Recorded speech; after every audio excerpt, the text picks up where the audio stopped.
Welcome to another episode of me walking up an incline and having to need to record a message. I know a lot of y'all don't want to hear this, but I'm going to say it anyways. Okay? A lot of you guys are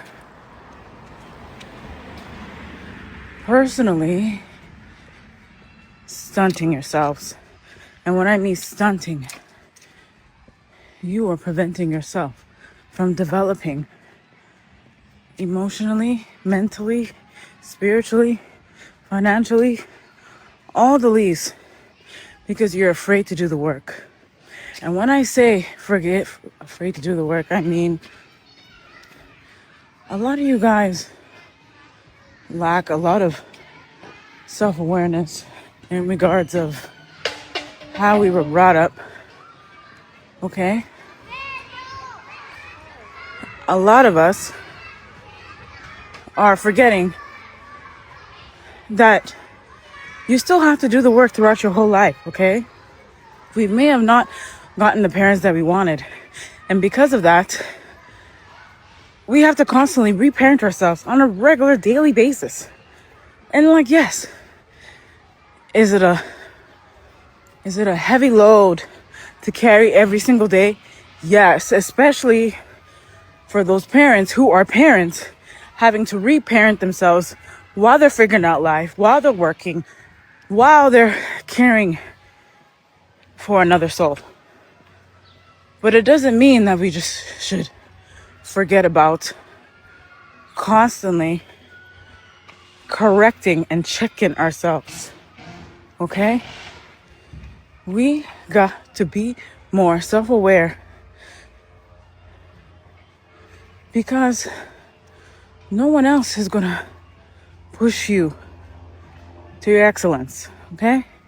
You only got yourself to blame when it doesn't work out, and you only have yourself to blame when you're not at a place where you want to be in life, okay? And not everyone was blessed to have the greatest parents who motivated us, who encouraged us, who told us they loved us, who were invested into us emotionally, financially, physically. Most of us were not blessed in that way. But it's our responsibility to constantly remind ourselves and reparent ourselves so we can not only become whole-minded and well-rounded individuals, but to heal that wound, to heal that lack, to give ourselves the very thing that we were lacking as children.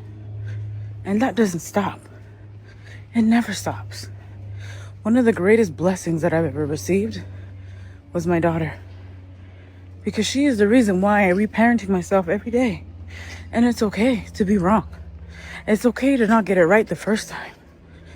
And it's okay to apologize to your children, because sometimes you gotta apologize to yourself now. Okay, a lot of y'all just thinking whatever our parents said was law. And so whatever you say to your kids is law. No. Sometimes you're wrong. Sometimes you gotta apologize to your kids. And it doesn't make you a wimp. It doesn't make you a punk. It doesn't make you your kids' best friends. It makes you emotionally developed. And when you refrain from tapping into those sides that we weren't taught to have, that we were, forced to suppress, then we don't develop. You get stuck at that age of suppression. So you need to wake up and be more self-aware of yourself, your surroundings, your emotions, all of the very things that we forget about on a daily basis, okay? That's all I gotta say.